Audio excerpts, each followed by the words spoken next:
భారత్కు భాగ్యనగరమే రాజధానా? రెండో రాజధాని వాదన కాస్త రాజధానిగా ఎందుకైంది?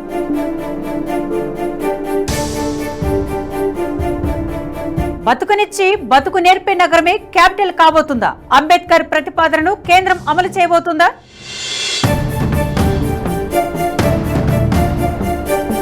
ఢిల్లీ టు హైదరాబాద్ వయా వరంగల్ ఎందుకంటున్నారు? కాలుష్య నగరాన్ని వీడి రావాలంటున్న మెజారిటీ జనం.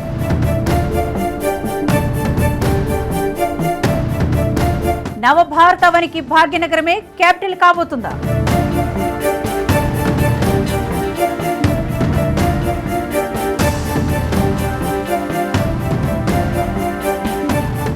నవభారతానికి భాగ్యనగర్ రాజధాని కాబోతుందా అంటే అవుననే సమాధానాలు వినిపిస్తున్నాయి. దేశానికి రెండో రాజధాని హైదరాబాద్ అంటున్నారు. అవును, ఇది చాలా కాలంగా వినిపిస్తున్న వాదన. అయితే హైదరాబాద్ రెండో రాజధాని అనే వాదన ఇప్పటిది కాదు. రాజ్యాంగ నిర్మాత అంబేద్కరే ఈ వాదనను తీసుకొచ్చారు. ఢిల్లీలో రోజురోజుకు మారిపోతున్న పరిస్థితులతో ఈ వాదన కొనసాగుతూనే ఉంది. ఇక ఢిల్లీలో పొల్యూషన్ పీక్స్కు చేరడంతో వాదన మారింది. ఇప్పటి వరకు రెండో రాజధాని వాదన కాస్త ఈసారి ఏకంగా దేశ రాజధానిగా హైదరాబాద్ ప్రకటించాలనే వాదన మొదలైంది. దేశం కూడా ఇప్పుడు నవభారత నిర్మాణానికి వడివడిగా అడుగులు వేస్తోంది. దేశం పేరు మార్చేందుకు కేంద్రం సన్నాహాలు చేస్తుంది. ఇండియా పేరును భారత్గా మార్చే ఒక కొత్త తీర్మానాన్ని కేంద్రం తీసుకురావాలనుకుంటుందట. ఈ నవభారతానికి రాజధాని కూడా భాగ్యనగరం అయితేనే బాగుంటుందనే అభిప్రాయం కూడా ఉందట. భారతమాత అంటే దేశ ప్రజలంతా తమ దేశాన్ని తల్లిలా భావిస్తారు. ఆమె జాతీయ మానవీకరణ రూపాన్ని కలిగినటువంటి దేవమాత. మరి అలాంటి భారతమాతకు రాజధానిగా ఉండాలంటే బతుకునిచ్చి బతుకు నేర్పే నగరమై ఉండాలి. అందుకే నవభారతానికి రాజధానిగా భాగ్యనగరం ఉండాలంటున్నారట. ఇప్పుడు ఇదే చాలా మంది నోట వినిపిస్తున్న వాదన.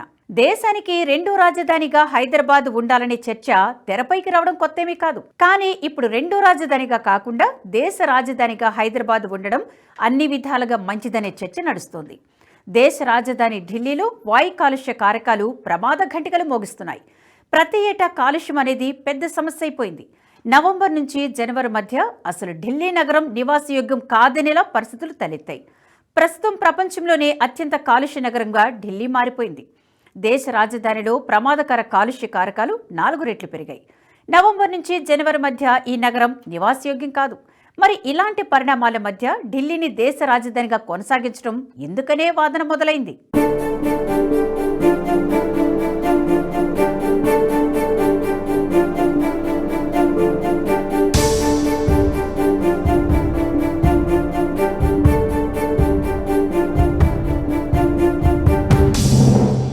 కొన్నేళ్లుగా ఢిల్లీని వాయు కాలుష్య భూతం వెంటాడుతుంది. తాజాగా ఎయిర్ క్వాలిటీ ఇండెక్స్ 500 మార్క్ దాటింది. కొన్ని రోజులుగా వాయు కాలుష్యం కోరలు చాచడంతో దేశ రాజధాని వాసులు ఊపిరి పీల్చలేకపోతున్నారు.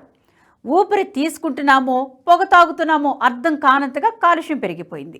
ఢిల్లీలో వాయు కాలుష్యాన్ని తగ్గించడానికి కేంద్ర రాష్ట్ర ప్రభుత్వాలు ఎన్ని చర్యలు చేపట్టినా అవి తాత్కాలిక చర్యలుగానే మిగిలిపోతున్నాయి. కీలక ప్రాంతాల్లో డ్రోన్లతో పర్యవేక్షణ, ఉద్యోగులకు వర్క్ ఫ్రం హోం, విద్యా సంస్థలకు ఆన్లైన్ క్లాసులు, వాలంటరీగా వాహనాల నియంత్రణ, గ్రీన్ అవార్డుల ప్రకటన వంటివి చర్యలు చేపట్టాయి. కానీ ఈ చర్యలేవి కాస్తైనా తగ్గించలేకపోతున్నాయి. అయితే ఢిల్లీలో వాయు కాలుష్యం అనేది ఇప్పటికిప్పుడు పుట్టింది కాదు, దశాబ్దాలుగా పెరుగుతూ వస్తోంది. మొదటి నుంచి సరైన చర్యలు లేకపోవడంతో అది ముప్పుగా మారింది. దాదాపు 50% కాలుష్యం ఢిల్లీ నగరంలోనే పుట్టింది. మిగతాది ఇతర ప్రాంతాల నుంచి వస్తోంది. మరి ఇంత ప్రమాదకరమైన ప్రాంతంలో దేశ రాజధాని అవసరమా అనే వాదన మొదలైంది. ఇదే విషయాన్ని కాంగ్రెస్ నేత శశి థరూర్ కూడా ప్రశ్నించారు. నెటిజన్లు కూడా దేశ రాజధానిని మార్చాలని వాదన వినిపిస్తున్నారు. ఢిల్లీ కాకుండా దేశ రాజధానిగా ఏది ఉంటే బాగుంటుందన్న చర్చ నెట్టింట జోరుగా సాగుతుంది. అయితే ఇందులో మెజారిటీ నెటిజన్లు మాత్రం దేశ రాజధాని హైదరాబాద్ అయితేనే బాగుంటుందని తమ అభిప్రాయాన్ని వ్యక్తం చేస్తున్నారు.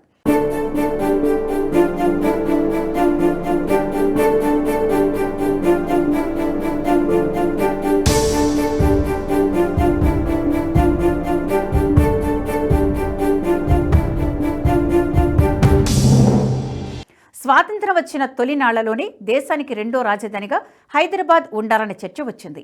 ఈ ప్రతిపాదనను తీసుకొచ్చింది రాజ్యాంగ నిర్మాత డాక్టర్ బిఆర్ అంబేద్కర్. దేశానికి రెండో రాజధానిగా హైదరాబాద్ను చేయాలని తన థాట్స్ ఆఫ్ లింగ్విస్టిక్ స్టేట్స్ అనే పుస్తకంలో ప్రతిపాదించారు అంబేద్కర్. ఆయన ప్రతిపాదనకు కొన్ని బలమైన కారణాలను కూడా చూపారు. భారతదేశానికి శత్రు దేశాలైన పాకిస్తాన్, చైనా సరిహద్దులకు హైదరాబాద్ నగరం సుదూరంగా ఉండడంతో దేశ భద్రత పరంగా అనువైన ప్రాంతం హైదరాబాద్ అని చెప్పారు. అన్ని సీజన్లకు అనువుగా ఉంటుందన్నారు. ఈ అంశం రాష్ట్ర విభజన సందర్భంగా చర్చకు వచ్చింది. హైదరాబాద్లో 125 అడుగుల అంబేద్కర్ విగ్రహ ఆవిష్కరణకు హాజరైన సమయంలో అంబేద్కర్ మనవడు ప్రకాష్ అంబేద్కర్ కూడా ఈ విషయాన్ని గుర్తు చేశారు. హైదరాబాద్ ఎప్పటికైనా దేశానికి రెండో రాజధాని అవుతుందనే నమ్మకం ఉందని మహారాష్ట్ర మాజీ గవర్నర్ సిహెచ్ విద్యాసాగర్ కూడా అన్నారు. ఇలా హైదరాబాద్ చర్చ ఎప్పుడూ లైవ్గా కొనసాగుతూనే వస్తుంది.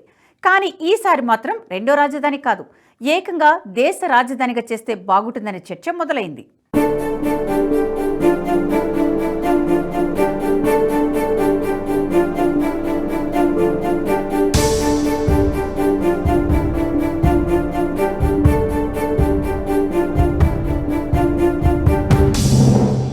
దేశ రాజధానిగా ఒక్క హైదరాబాద్ పేరు మాత్రమే కాదు, నాగపూర్, చెన్నై, బెంగళూరు పేర్లు కూడా సూచిస్తున్నారు.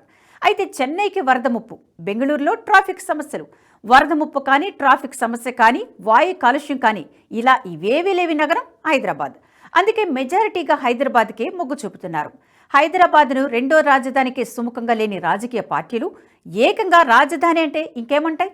తెలంగాణ రాష్ట్రం ఆవిర్భావం నుంచి 10 ఏళ్ల పాటు అధికారంలో ఉన్న బీఆర్ఎస్ పార్టీ కానీ, ప్రస్తుతం అధికారంలో ఉన్న కాంగ్రెస్ కానీ, ఎంఐఎం పార్టీ అయినా హైదరాబాద్ను రెండో రాజధానిగా చేయాలనే ప్రతిపాదన పట్ల సుముఖంగా లేవు. ఒకవేళ అదే జరిగితే హైదరాబాద్ కేంద్రపాలిత ప్రాంతం అవుతుందని, అప్పుడు హైదరాబాద్ పూర్తిగా కేంద్రం ఆధీనంలోకి వెళుతుందని తెలంగాణలో ప్రధాన రాజకీయ పార్టీలు జంగుతున్నాయి. రెండో రాజధాని అనే ప్రతిపాదనకు కాంగ్రెస్ సుముఖంగా లేదు. కానీ ఈ చర్చకు తెరతీసింది మాత్రం ఆ పార్టీకి చెందిన అగ్రనేతలు ఒకరు. మరి పార్టీ కీలక నాయకుడి అభిప్రాయానికి మద్దతిచ్చి దేశానికి రాజధానిగా హైదరాబాద్ను చేయాలనే ప్రతిపాదనకు తెలంగాణ కాంగ్రెస్ మద్దతిస్తుందా, వ్యతిరేకిస్తుందా? రాష్ట్రంలో అధికార కాంగ్రెస్ నాయకులు ఏ విధంగా స్పందిస్తారో చూడాలి.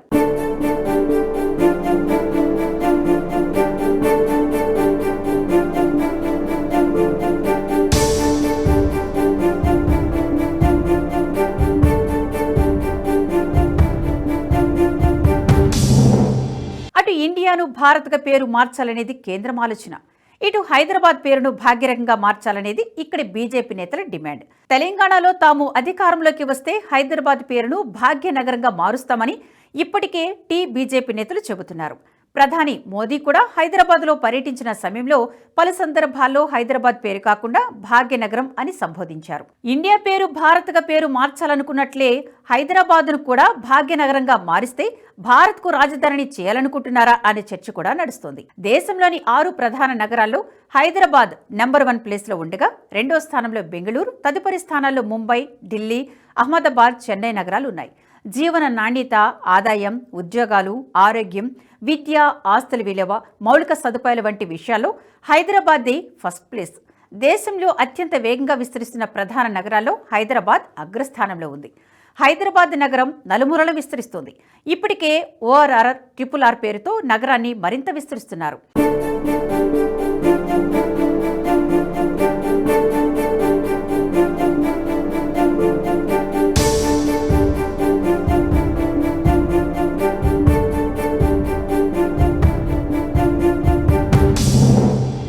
హైదరాబాద్కు సమీపంలోనే మరో నగరం వరంగల్. హైదరాబాద్ సిటీని వరంగల్ వరకు విస్తరించాలనుకుంటోంది ప్రభుత్వం. తెలంగాణలోనే అతిపెద్ద నగరంగా వరంగల్కు పేరుంది. అభివృద్ధిలోనూ దూసుకువెళుతుంది. అయితే వరంగల్ నగరంపై కేంద్రం కూడా ప్రత్యేక దృష్టి పెట్టింది. అందులో భాగంగానే మామునూరు విమానాశ్రయం అభివృద్ధికి శ్రీకారం చుట్టారు.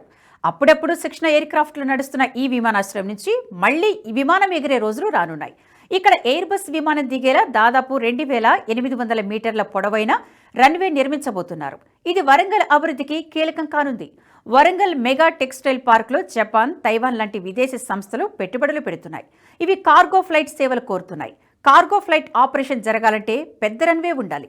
దీంతో అంతర్జాతీయ స్థాయి విమానాశ్రయంగానే వరంగల్ మామునూరు ఎయిర్పోర్ట్ను రూపొందించబోతున్నారు. ఇటు హైదరాబాద్, అటు వరంగల్, ఈ 2 నగరాలు బతుకునిచ్చి బతుకు నేర్పే నగరాలే. అలాంటి ఈ 2 నగరాల కలయికతో భాగ్యనగరంగా రూపాంతరం చెందబోతుందట. అందుకే కేంద్రం కూడా వరంగల్పై ప్రత్యేక దృష్టి పెట్టి అభివృద్ధి చేయాలనుకుంటుందట. దక్షిణాదిలో విస్తరించాలనుకుంటున్న బీజేపీకి కూడా ఈ అంశం అనుకూలిస్తుంది.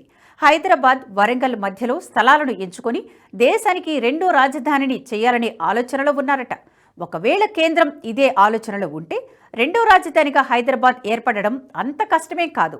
ఈ ప్రాంతంలో సుప్రీంకోర్టు బెంచ్తో పాటు రాజధాని ఏర్పాటు చేస్తే దక్షిణాదిన చెప్పుకునేందుకు బీజేపీకి రాజకీయంగా కూడా ప్రయోజనం చేకూరుతుంది. ఇప్పుడు ఈ దిశగానే కేంద్రం కూడా అడుగులు వేయబోతుందట.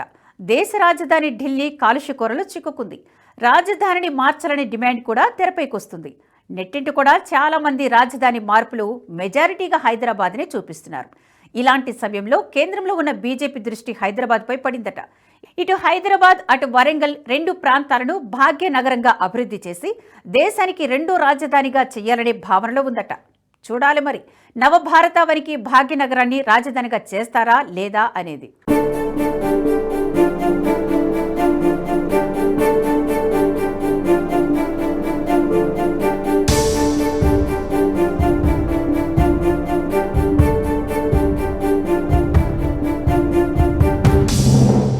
ఈ వీడియో మీకు నచ్చినట్టయితే లైక్ చేయండి, 10 మందికి షేర్ చేయండి. అలాగే కామెంట్ల రూపంలో మీ అభిప్రాయాలను మాతో పంచుకోండి. Nationalist hub group of channels ను సబ్స్క్రైబ్ చేసుకుని తెలుగునాట జాతీయవాద జర్నలిజాన్ని ప్రోత్సహించండి. ఈ వీడియో కింద ఉన్న బెల్ ఐకాన్ పై క్లిక్ చేయడం మర్చిపోవద్దు.